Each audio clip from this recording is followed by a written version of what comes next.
بک جاؤ بازار نبی میں، بے دام ہی بک جائیے بازار نبی میں، اس شان کے سودے میں خسارے نہیں ہوتے، اس شان کے سودے میں خسارے نہیں ہوتے۔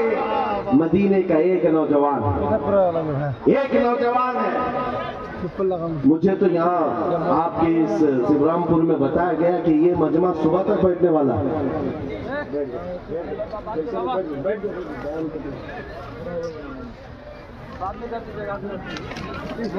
میرے عزیزوں توجہ ہے آپ کی، دیکھیں جب بات ہو رہی ہوتی ہے ہمیں اس بات سے ہمیشہ الجھن ہوئی ہے، پیسے لا کر دینا۔ ایک نوجوان ہے یہودی گھر کا، ماں باپ دونوں یہودی، بیٹا ایک دن مسجد نبوی کے پاس سے گزر رہا تھا، حضور پاک صلی اللہ علیہ وسلم کے چہرے جمال جہاں آرا کو دیکھا اور کھڑا رہ گئے۔ حضور مسجد نبوی میں اندر ہے، صحابہ سے کلام کر رہے ہیں، یہ باہر ٹکٹکی باندھ کر دیکھتا رہا، دل بھرتا نہیں تھا۔ میرے عزیزوں ہم نے دیکھا ہے اپنے مرشد کو، گھنٹوں دیکھو تو دل بھرتا نہیں تھا، اور وہ تو سرکار دو عالم کا منظر کیا ہوگا، حضور پاک صلی اللہ تعالیٰ علیہ وسلم کے دربار کا حال کیا ہوگا۔ وہ نوجوان کھڑا رہتا اور شام ہوتی تو گھر چلا جاتا، کسی نے دیکھ لیا اس کو اور جا کر اس کے باپ سے شکایت کی، باپ بھی یہودی ہے ماں بھی یہودی ہے، بیٹا کہاں سے یہ محمد صلی اللہ علیہ وسلم کو دیکھنے چل پڑا، یہ حضور کو کیوں دیکھتا ہے۔ باپ سے آ کر کسی نے شکایت کی، باپ بڑا سخت تھا اور دشمن رسول بھی تھا، بیٹے کو بلایا اور کہا کیا تو روزانہ جا کر محمد کو دیکھتا ہے؟ اس نے کہا ہاں مجھے لگتا ہے ان سے محبت ہو گئی، ایسا لگتا ہے میں روز کھینچا چلا جاتا ہوں۔ اتنی بات پر باپ نے مارنا شروع کیا، ایک دو مار نہیں بہت مارا، کہا کل سے اس راستے سے بھی نہ گزر۔ لیکن دیوانے کو جب ایک چیز کی عادت پڑ جاتی ہے پوری دنیا پھر اسے خرید نہیں پاتی۔ باپ کی پابندیاں اپنی جگہ پر، بیٹا چاہتا تھا دوسرے راستے سے جائے، قدم ادھر ہی کھینچے چلے آتے تھے، بارگاہ مصطفیٰ میں آ کر پھر کھڑا رہتا، ایمان لایا ہوا نہیں ہے، مسلمان نہیں ہے، یہودی ہے، یہودی کے گھر کا بچہ ہے، لیکن حضور کے جمال کو دیکھ رہا ہے اور صرف دیکھتا رہتا، شام ہوتی واپس آتا۔ ایک دن باپ نے آ کر پکڑ لیا اور وہیں سے مارتے ہوئے لے گئے اور گھر لے جا کر کے زنجیروں میں باندھ دیا، آج کے بعد سے گھر سے باہر ہی نہ نکل۔ ماں بھی مارتی تھی، باپ بھی مارتا تھا، اکلوتا بیٹا تھا۔ بہرحال کسی عاشق کو اگر سب سے زیادہ اذیت دی جا سکتی ہے تو اس کے محبوب کی جدائی، تنم فرسودہ جا پاراز ہجراں یا رسول اللہ، یہ علامہ جامی نے کہا تھا، تنم فرسودہ جا پاراز ہجراں یا رسول اللہ، آپ سے جدائی کے غم میں آقا میرا جسم ٹکڑے ٹکڑے ہوا جا رہا ہے۔ ایک عاشق دوری کو برداشت نہیں کر پاتا، اس نوجوان کا حال بھی یہی ہو گیا، بیمار ہو گیا، 2 دن 4 دن 8 دن 10 دن، بیماری بڑھتی گئی اس کی زنجیر تو کھول لی ہے۔ اب جب علاج کیا جانے لگا تو طبیب اور حکیم تھک گئے، کہا کہ اس کا علاج ممکن نہیں ہے، یہ پتہ نہیں بڑی خطرناک بیماری میں ہے، موت کے قریب آ چکا ہے، بس 2-4 دن کا مہمان ہے، جو کھانا چاہے کھلا دو، جو پینا چاہے پلا دو۔ جب ماں باپ کو یہ خبر ملی کہ ہمارا جوان اکلوتا اس دنیا سے جانے والا ہے، اب وہ ان کے دل مچل پڑے، رونے لگے کہ ہم نے اپنے بیٹے کے ساتھ کیا کر دیا، علاج بہت کرایا لیکن جب افاقہ نہیں ہوا، باپ ایک دن سرانے کے پاس آ کر بیٹے سے کہتا، بیٹا بتا تو صحیح تو اتنا بیمار ہو گیا، کچھ کھانے کی خواہش ہے، کچھ پینے کی خواہش ہے؟ اس نوجوان نے کہا ایک بار محمد کو دیکھنے کی خواہش، ایک بار دیکھنے کی خواہش ہے۔ دنیا روٹتی ہے روٹ جائے، لیکن بیماری کے عالم میں بھی دیوانہ یہی کہتا ہے، دو عالم سے کرتی ہے بیگانہ دل کو، عجب چیز ہے لذت آشنائی، عجب چیز ہے لذت آشنائی۔ کہا ایک بار دیکھنا چاہتا ہوں، آمنہ کے لال کو دیکھنا چاہتا ہوں۔ ماں کا کلیجہ پسیج گیا، باپ نرم ہو گیا۔ کہا ماں نے کہا کہ اب بیٹے کو آخری وقت ہے، مرنے والا ہے، ایک بار دکھائی دو۔ اس نے کہا میں زندگی میں کبھی محمد کے قریب گیا نہیں، آج بیٹے کے لیے جانا پڑے گا، چلتا ہوں۔ آیا بارگاہ مصطفیٰ میں، نبی پاک صلی اللہ علیہ وسلم صحابہ کے ساتھ بیٹھے تھے، آ کر وہ یہودی دروازے پر کھڑے ہو کر کہتا ہے حضور سے کہ آپ سے یہ محبت میں میرا بیٹا پاگل ہو گیا ہے اور بیمار ہو گیا اور مرنے والا ہے، بس موت سے پہلے ایک بار